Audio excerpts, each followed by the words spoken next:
I'm Father Doug. In this segment of our series, we're going to talk about goodness, the goodness of your children, and teaching them to be good. Goodness is a fruit of the Spirit, something God values very highly. We all know people about whom we can say they're just plain good. So there's a quality that we recognize. Even somebody who isn't good will recognize it in someone who is. We're not created all bad. The Church's teaching on original sin, which I'm sure you've learned, we are fallen. But we're not totally depraved. We're not evil. We're not created evil. We're created a mix. This propensity to go toward what is wrong is described by the fathers as a rubber band stretched. And then you let go of it, it goes right back to its original shape. So we have this tendency to go towards something that isn't good for us, that isn't good. But we're not created evil. Then also our nature is basically good. You see that in little children, especially very, very small children. They're so innately good that this is the human race. We begin our fall later. In spite of nature and original sin, which we do inherit, we are good. Jesus recognized that in children. Remember when the disciples were doing the grown-up thing? They wanted the children to be quiet, get the children out of here. They were adamant about that. This was a grown-up time. Those children should not be here. And it says that Jesus rebuked them. That's a strong word. Rebuke means don't do that. That's a rebuke. Oh, you really should let them stay. That's not a rebuke. Don't do that. So he wanted to use some expression of force here because these children are good. They are innately good, more good than evil, more good than evil. And so he defends them and their place in the kingdom. They lead the rest of us into the kingdom. He said to become in the kingdom a citizen, we need to become like little children, simple and trusting and full of much love and kind. That's their nature. So you as parents always want to affirm the goodness in your children. I remember a party we had, a birthday party for one of my grandchildren. And one of the dads, I have 4 children, 2 sons and 2 daughters, so one of the dads, one of my sons, was going to pick up a piece of cake that had fallen on the floor and broken into some pieces and wanted to keep the kids out of it. So he went and got a dustpan on a stick and a broom, and he's going to sweep it in. One of his daughters, who's very small, ran over and grabbed the dustpan to help. My son-in-law over here, to one of my daughters, he's watching this. And as soon as she took that, he said, "Good for you," so she could hear it. That was affirming goodness, wasn't it? And if we forget to do that, then we're just feeding our kids. We're not raising them. We're not instilling goodness and helping them understand that God created them to be good and that they have good hearts and are good. Keep affirming it. Well then, when they finished and she proudly carried the duster over and dumped it in the garbage and put the pan back where it belonged, and she came back into the room to join the rest for the party, then the same son-in-law said, "That was really good that you helped your dad." Now, he and my daughter always are doing that. I rarely go to visit them in their home that I don't see that. And my other children do the same. Where'd they get that? When they were little, whether we remember it or not, my wife and I always affirmed the goodness in them and always praised them, not lavishly, but announced it, that was a good thing for you to do. Some of your kids, boys or girls, are going to be in sports, soccer or football or basketball or baseball or many other sports. And always we need to affirm when they're good to others in that sport. I don't want my child to grow up, be a major athlete, and take money to injure athletes on the other team. That's been in our newspapers recently. That's not good. That's not goodness. There's something wrong there. For one of your children to be tempted at something like that by somebody who wants them to injure someone, and they simply say, no, I can't do that. Why can't you do that? It's not right. That's good. This is the kind of attitude that goodness engenders. That something isn't just. It isn't right. And the good person knows when something isn't right. In the daily round, like picking up the cake that's spilled, in doing something for a brother or a sister, in the neighborhood, if our children come in and they're complaining about some child in the neighborhood who really doesn't do things very well, then we can ask our children, well, what do they do well?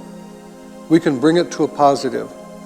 And then when our child says, well, you know, I really shouldn't talk bad about them, that's good. Then you affirm that. Every teacher in school of little children, those who teach the lower grades, will tell you, positive reinforcement always brings a good result. And negative reinforcement, don't do that, that was terrible, what's the matter with you? Those things bring a negative result. Often rebellion later on. It's important that we teach our children to reflect on their choices. Sometimes they're going to make choices that are bad. They're not very old. Even when they're 18, they're really not very old. And parents of 18-year-olds will agree to that. They're learning. They're legally an adult, but they're still learning. So there has to be some kind of accountability. I'm not saying raise your children, with a loose hand, just any old thing that goes, oh, well, whatever, go and do what you want. That is not raising children, and that isn't forming them. Then you're sort of letting them form according to whatever happens, and you'll have very little influence on their lives if that's what you do. So teaching them to reflect on their choices. I remember one day, I think I talked about it in another talk, but I'll repeat it because it's so apropos to this situation. One of my grandchildren had a little car in front of his plate, and his sister, a little older, she's a little younger, reached over and took it. She wanted to see it. And she wasn't trying to be mean, she just wanted to see it. Oh, he was very unhappy with that. That was his and it belonged there, and in that family, they're taught what's yours is yours, you can share it, but it's yours. And so he got very upset, and the whole thing went as kids, as it goes. And my daughter came over and she said, put the toy back, and which she did. And then she was kind of grumpy. And my daughter said, what's wrong? And she said, I'm having attitude. And I thought, out of a young girl, this was an amazing piece of insight. Of course, my daughter and my son-in-law taught her to reflect on where she was with something so that her response is more intelligent. And then she turned to her brother and she said, I'm sorry, I didn't think. And he was fine with it then. So these are teaching moments. These aren't times to rag on children or to point up their faults. This is the time to guide them toward a better solution. If they reflect on their choices, they'll make better decisions. Later, sometimes in the teen years, if they don't reflect on their choices, all they're thinking about is, well, what the consequence might be. It isn't any broader than that with some children, because they haven't been taught to be accountable for what they do. Not accountable as to the judge, but accountable to what is right and good. And the school of that is your home. That's where we teach it. Some goodness in children is innate. It's just like born into them. That child came into this family so good. And other children, they come in, they're just a little ornery. And you could see it in their eyes when they were babies.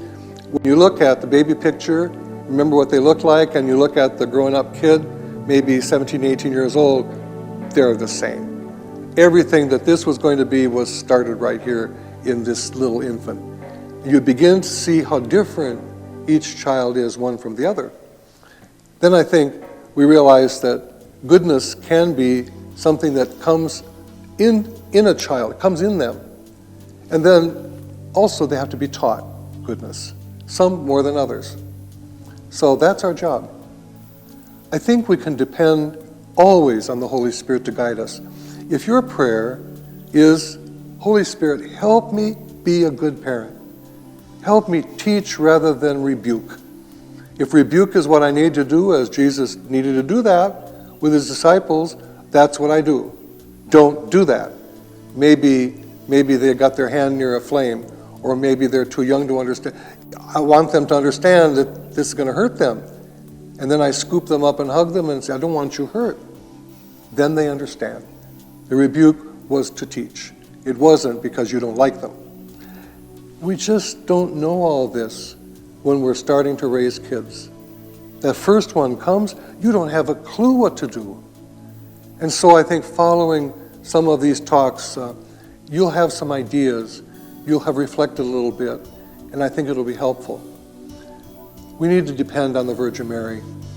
She's our mother. She knows the drill. She knows exactly what we're up against. She does not expect us to be perfect, nor does she expect every one of our children is going to be perfect 24 hours a day. That's not life.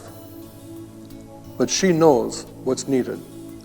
And if you start your day, or really your evening before, in this remote preparation for the next day, as the church calls it, to think about, Mary, will you help me? Will you go ahead of me?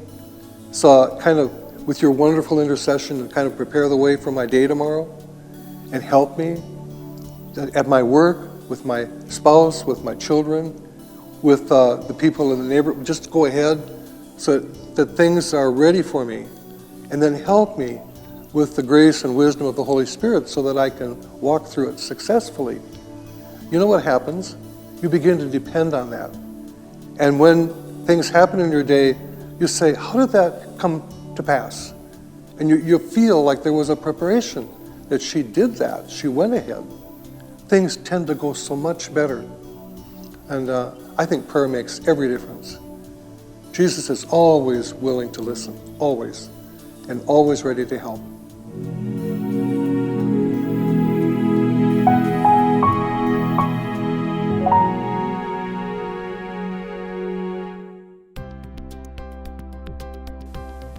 In my work as a priest, I've been in parishes where there were predominantly young families with lots of children. And I'm in a parish now that is older. Most, I think the largest number of people are older people because of the area. And it doesn't matter where you are, every single one of the parents that I've encountered, old or young, they want the best for their children. I think that this is like a universal. They don't want to do it wrong. They don't want to give their child some kind of heartache that they're going to have to spend years getting over with. The truth is we don't always know how.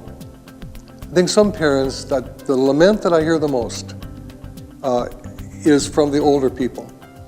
And they tell me, I was too strict, or I demanded too much. I didn't give enough love. I didn't put enough love in it. Isn't that interesting? I wonder if other priests have the same experience. They look and their children aren't going to Mass. Their kids are raised and having kids of their own. They're not going to Mass, many of them. And they feel they failed something. And they don't understand that kids sometimes will do that they'll walk away. They won't go to Mass. And then at some point in their life, they want to, and they come back. And we have to leave lots of room for mistakes, lots of room for God.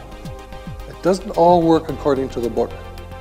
But I think this series, the reason we did it, was to give people who are going to be parents, especially those preparing for marriage, those preparing to have their first baby or even the second or third, those who are wanting better tools. We just really want to give you some things to think about. It isn't a manual on how to raise your kids. And it certainly isn't a doctrinal manual on how to teach kids the Catholic faith. That's someone else's job. This is reflecting on how you bring your children into that arena where the Holy Spirit wants to produce fruit. These 9 fruit of the Spirit that we've been pointing to, that's the fruit He wants to produce in the soul of your child. So God bless you. I hope and wish every good gift for you as a parent.